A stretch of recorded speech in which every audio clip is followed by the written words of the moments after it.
제가 저번 시간에 뇌는 멜리어블하다고 했어요. 다시 말하면 잘 펴지고 변형이 된다는 얘기예요. 실제 런던의 택시기사의 뇌를 봤을 때도 해마의 변화가 있었거든요. 훨씬 더 해마가 커졌어요. 그리고 택시기사가 자기 업무를 그만두고 집에 갔을 때 그 해마는 줄어들었습니다. 그것은 바로 우리 뇌가 변형이 아주 융통적으로 된다는 거죠. 뇌는 뇌과학에 따르면 서로 협력하지 않아요. 경쟁 관계예요. 서로 경쟁한다는 것은 뭡니까? 예를 들어서 우리가 손을 많이 쓰는 일을 해요. 누구는 머리를 쓰는 일을 많이 해요. 누구는 발을 쓰는 많은 일을 해요. 그러면 이것에 관련된 뇌의 뉴런이 더 커진다는 거예요. 경쟁하는 관계죠. 그래서 다른 걸 줄일 수 있습니다.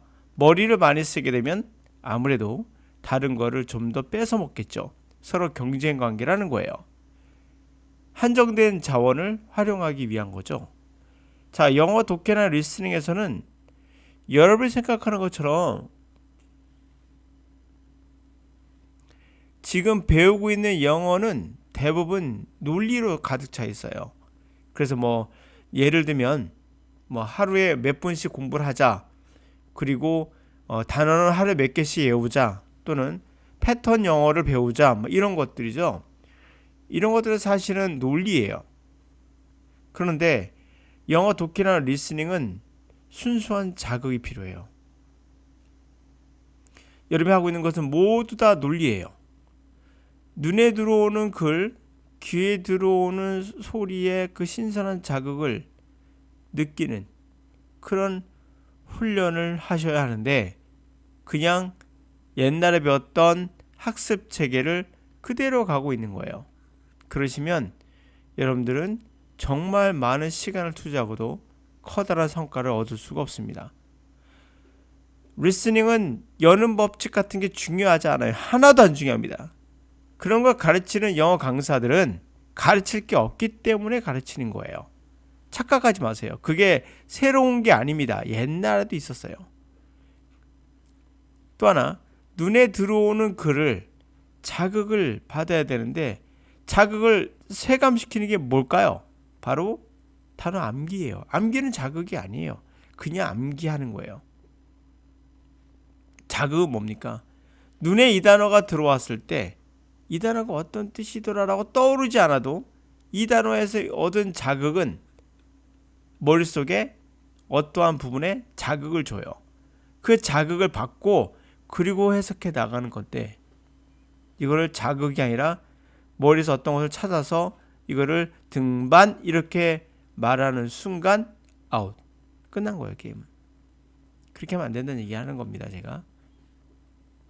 클라이밍 등반이 맞나요? 그렇게 누가 말할 수가 있습니까? 클라이밍은 기어 올라가다 뜻이에요, 원래 의미가. 등반한다는 말은 맞죠. 그럼 여러분 생각에 클라이밍 하면 어떻게 떠올라요? 등반한다? 할아버지, 아저씨들이 배낭 메고 산책하는 거? 그게 등반 맞아요? 네? 그게 떠오르십니까? 그래요. 등반하면 그것도 포함이 돼요. 그러나 우리가 알고 있는 클라이밍은 그 자극은 그런 자극이 아니거든요. 자, 필라소피는 철학이죠. 자, 그렇게 시작하는 겁니다. Climbing Philosophy for Everyone. 모든 사람에 의한 등반의 철학이라고 해야 되나? 하여튼 because is there. 거기 있기 때문이다. 부제. 자, 지금 단어들이 한꺼번에 한 150단어에서 200단어가 이젠 나를 느껴보세요라고 쫙 깔려 있어요. 근데 여러분들 얘들 느낄 생각을 안 하고 분석을 해요. 대부분 다. 아피어스는 명백한, 에오니아는 공간, 영역, 이렇게. 그러면서 외형 관계사, 클라이밍은 등반, 철학, 인터섹트는 들어가죠. 얘가 동사니까. 그래서 여기서 꾸며주고 이러면서 얘를 느낄 생각을 안 하고 얘를 저 멀리 감치서 보고 있는 거예요. 그럼 얘가 다가옵니까? 다가오지 않죠. 멀리 보고 있으니까. 여러분은 가족 만났을 때 가족하고 끌어안지, 가족하고 멀리 보면서 쟤는 내 딸이다 이렇게 하지 않잖아요. 그거 똑같은 거예요. 언어도 이게 단지 글자일 뿐이지 저를 느껴주세요라고 다가오고 있어요. 여러분의 귀에 누군가가 제가 말하고 있는 걸 다가가지 이거를 분석하고 있지는 않잖아요. 갑시다. One obvious area where climbing and philosophy intersect is with regard to the normative dimension of climbing, the ethical or unethical behavior of climbers. 자, 이제부터 보시면 이런 표현들 있잖아요. 뭐 여러분 이거 수고라고 암기하겠지만 저는 그냥 이 단어가 regard라는 단어가 원래 존중이라는 단어거든요. 근데 with regard 하면 존중하다, 뭐뭐에게 존중을 가지고 이렇게 해석할 수는 없죠, 당연히. 그러니까 이게 with regard to가 순간적으로 여기서 저는 바뀌어요. 아, 수거를 암기했다고요? 뭐 잘하셨어요. 네, 저는 안 하겠습니다. 하나의 명백한 그러한 에어리아, 공간이 있는데 등반과 철학이 서로 교차하는, 자, 뭐와 관련된 거다? 바로 규범과 관련된 거야. 뭐라고요? 규범이 포인트예요. 규범과 관련된 거야, 이것은. 등반의 규범의 어떤 디멘션, 규범이라는 어떠한 그런 측면과 관련되는 거야. 도덕적이냐, 비도덕적이냐, 등반가에. 원래 디멘션은 차원이죠. 그렇게 해도 되고 아무거나 다 돼요. 여러분 느꼈으면 돼요. 어떤 건지를. Some of the ethical issues in climbing involve a straightforward extension of more general moral principles. 이 도덕적 이슈는 일부가 클라이밍에서, 등반에서 도덕적 이슈 일부는 뭘 포함하냐면 스트레이트가 직접 가는 거잖아요. 단순한 그러한 연장, 좀 더 일반적인 그런 보편적인 도덕적 원리 원칙, 이것을 포함을 하죠. 일부는 그런 거 관련돼 있어요. 예를 한번 들어볼게요. It is wrong to lie about your climbing accomplishment because it is generally wrong to lie about accomplishments. 그건 잘못이죠, 거짓말하는 건. 일반적 원칙이죠. 클라이밍의 성취에 대해서 내가 어떻게 등반에서 이루었던 거, 성취한 것들에 대해서 거짓말하는 거. 왜냐하면 일반적으로 잘못이죠, 거짓말하는 것을, 성취에 대해서.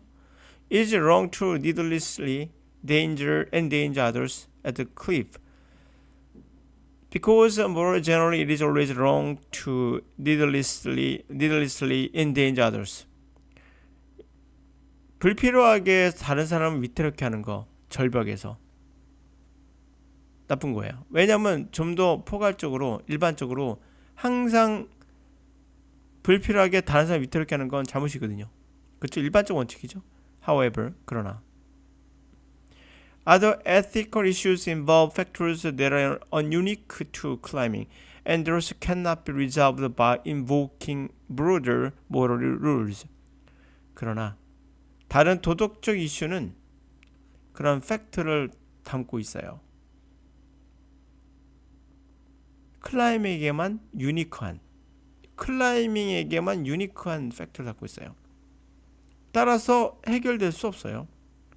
invoke, 끌어들인 거죠. 좀 더 폭넓은 도덕적 룰을 거들먹거리면서 그렇게 해결할 수 있는 건 아니에요. 안으로 voke, 불러들이는 거예요. It is wrong to place the bolt on the rappel. Is it cheating to use pre-placed gear on a traditional pitch? 잘못인가요? 볼트를 우리가 라펠 할 때, 라펠하고 전 삼국대에서 하강하는 거 있죠. 그걸 라펠이라고 그래요. 라펠 할 때 볼트를 라펠에 붙이는 거 아닙니다. 볼트를 라펠 할 때 볼트를 박는 거, 놓는 거, 그게 잘못인가요? It is cheating, 속이는 건가요?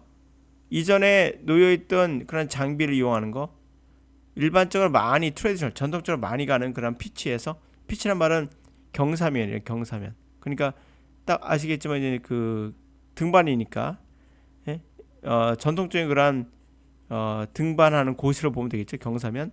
그런 경사면에서 이용하는 게 치팅, 속이는 건가요? 피치는 여러 가지 의미가 있어요. 그 중에 하나가 이제 경사면입니다.